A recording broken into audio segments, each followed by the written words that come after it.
Om Namo Bhagavate Vasudevaya. Om Namo Bhagavate Vasudevaya. Om Namo Bhagavate Vasudevaya. Narayanam Namaskritya Naram Chaiva Narottamam Devim Saraswatim Vyasam Tato Jayam Mudiraye. Before reciting the Srimad Bhagavatam, which is the very means of conquest, one should offer respectful obeisances unto the personality of Godhead Narayan, unto Nar Narayan Rishi, the supermost human being, unto Mother Saraswati, the goddess of learning, and unto Srila Vyasadeva, the author. Nashtaprayeshu abhadreshu nityam bhagavata sevaya bhagavate uttam shloke bhaktir bhavati naishtiki. By regular attendance in classes on the Bhagavatam and by rendering of service to the pure devotee, all that is troublesome to the heart is almost completely destroyed, and loving service unto the personality of Godhead, who is praised with transcendental songs, is established as an irrevocable fact.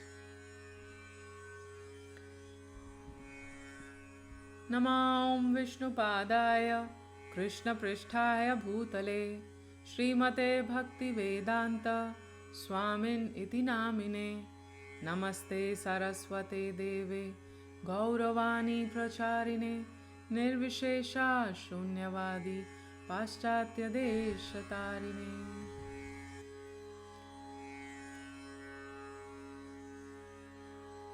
Following are the translations by His Divine Grace A.C. Bhaktivedanta Swami Prabhupada on Srimad Bhagavatam, Canto-1, Chapter-2, titled Divinity and Divine Service. Translations by Srila Prabhupada. Text 1. Ugra Shrava, Suta Goswami, the son of Roma Harshana, being fully satisfied by the perfect questions of the Brahmanas, thanked them and thus attempted to reply. Text 2. Srila Suta Goswami said, "Let me offer my respectful obeisances unto that great sage Shukdev Goswami, who can enter the hearts of all. When he went away to take up the renounced order of life, sannyas, leaving home without undergoing reformation by the sacred thread or the ceremonies observed by the higher castes, his father, Vyasadeva, fearing separation from him, cried out, 'O my son!'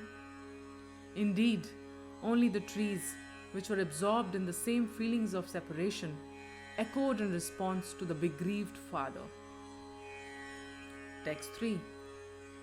Let me offer my respectful obeisances unto him, Shuka, the spiritual master of all ages, the son of Vyasadeva, who, out of his great compassion for those gross materialists who struggle to cross over the darkest regions of material existence, spoke this most confidential supplement to the cream of Vedic knowledge, after having personally assimilated it by experience. Text 4. Before reciting the Srimad Bhagavatam, which is the very means of conquest, one should offer respectful obeisances unto the personality of Godhead, Narayan, unto Nar Narayan Rishi, the supermost human being, unto Mother Saraswati, the goddess of learning, and unto Srila Vyasadeva, the author. Text 5. O sages, I have been justly questioned by you. Your questions are worthy because they relate to Lord Krishna and so are of relevance to the world's welfare. Only questions of this sort are capable of completely satisfying the self. Text 6. The supreme occupation, dharma, for all humanity is that by which men can attain to loving devotional service unto the transcendent Lord. Such devotional service must be unmotivated and uninterrupted to completely satisfy the self. Text 7. By rendering devotional service unto the personality of Godhead Sri Krishna, one immediately acquires causeless knowledge and detachment from the world. Text 8. The occupational activities a man performs, according to his own position, are only so much useless labor if they do not provoke attraction for the message of the personality of Godhead. Text 9. All occupational engagements are certainly meant for ultimate liberation. They should never be performed for material gain. Furthermore, according to sages, one who is engaged in the ultimate occupational service should never use material gain to cultivate sense gratification. Text 10. Life's desires should never be directed towards sense gratification. One should desire only a healthy life or self-preservation, since a human being is meant for inquiry about the absolute truth. Nothing else should be the goal of one's works. Text 11. Learned transcendentalists who know the supreme absolute truth call this non-dual substance Brahman, Paramatma or Bhagavan. Text 12. The seriously inquisitive student or sage, well equipped with knowledge and detachment, realizes that absolute truth by rendering devotional service in terms of what he has heard from the Vedanta Shruti. Text 13.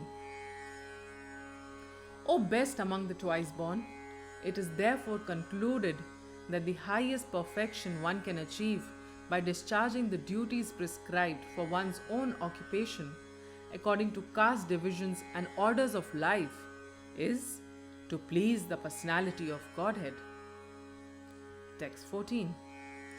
Therefore, with one pointed attention, one should constantly hear about, glorify, remember, and worship the personality of Godhead, who is the protector of the devotees. Text 15. With sword in hand, intelligent men cut through the binding knots of reactionary work, karma, by remembering the personality of Godhead. Therefore, who will not pay attention to his message? Text 16. O twice-born sages, by serving those devotees who are completely freed from all vice, great service is done. By such service, one gains affinity for hearing the messages of Vasudev. Text 17. Sri Krishna, the personality of Godhead, who is the Paramatma, Supersoul, in everyone's heart and the benefactor of the truthful devotee, cleanses desire for material enjoyment from the heart of the devotee who has developed the urge to hear his messages, which are in themselves virtuous when properly heard and chanted.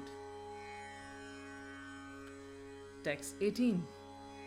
By regular attendance in the classes on the Bhagavatam and by rendering of service to the pure devotee, all that is troublesome to the heart is almost completely destroyed, and loving service unto the personality of Godhead, who is praised with transcendental songs, is established as an irrevocable fact. Text 19.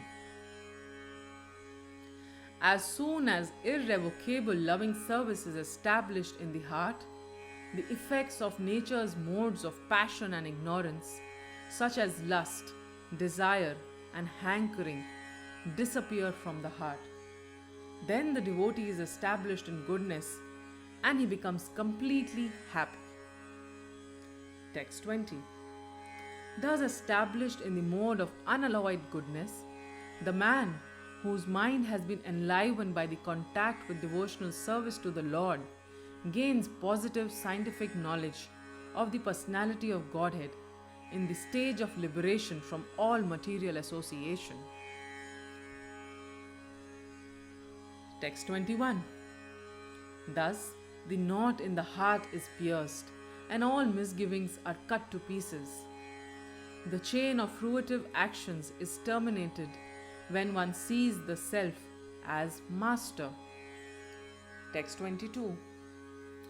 Certainly, therefore, since time immemorial, all transcendentalists have been rendering devotional service to Lord Krishna, the personality of Godhead, with great delight, because such devotional service is enlivening to the self. Text 23. The transcendental personality of Godhead is indirectly associated with the three modes of material nature, namely passion, goodness, and ignorance. And just for the material world's creation, maintenance, and destruction, he accepts the three qualitative forms of Brahma, Vishnu, and Shiva. Of these three, the human beings can derive ultimate benefit from Vishnu, the form of the quality of goodness. Text 24. Firewood is a transformation of earth, but smoke is better than the raw wood. And fire is still better, for by fire we can derive the benefits of superior knowledge through Vedic sacrifices. Similarly, passion, rajas, is better than ignorance, tamas. But goodness, sattva, is best because by goodness one can come to realize the absolute truth. Text 25. Previously, all the great sages rendered service unto the personality of Godhead due to his existence above the three modes of material nature. They worshipped him to become free from material conditions and thus derive the ultimate benefit. Whoever follows such great authorities is also eligible for liberation from the material world. Text 26. Those who are serious about liberation are certainly non-envious, and they respect all. Yet, they reject the horrible and ghastly forms of the demigods and worship only the all-blissful forms of Lord Vishnu and his plenary portions. Text 27. Those who are in the modes of passion and ignorance worship those in the same category, namely the forefathers, other living beings, and the demigods who are in charge of cosmic activities. For they are urged by a desire to be materially benefited with women, wealth, power, and progeny. Text 28 and 29. In the revealed scriptures, the ultimate object of knowledge is Sri Krishna, the personality of Godhead. The purpose of performing sacrifice is to please him. Yoga is for realizing him. All fruitive activities are ultimately rewarded by him only. He is supreme knowledge, and all severe austerities are performed to know him. Religion, dharma, is rendering loving service unto him. He is the supreme goal of life. Text 30. In the beginning of the material creation, that absolute personality of Godhead, Vasudeva, in his transcendental position, created the energies of cause and effect by his own internal energy. Text 31. After creating the material substance, the Lord, Vasudeva, expands himself and enters into it. And although he is within the material modes of nature and appears to be one of the created beings, he is always fully enlightened in his transcendental position. Text 32. The Lord, as Supersoul, pervades all things, just as fire permeates wood.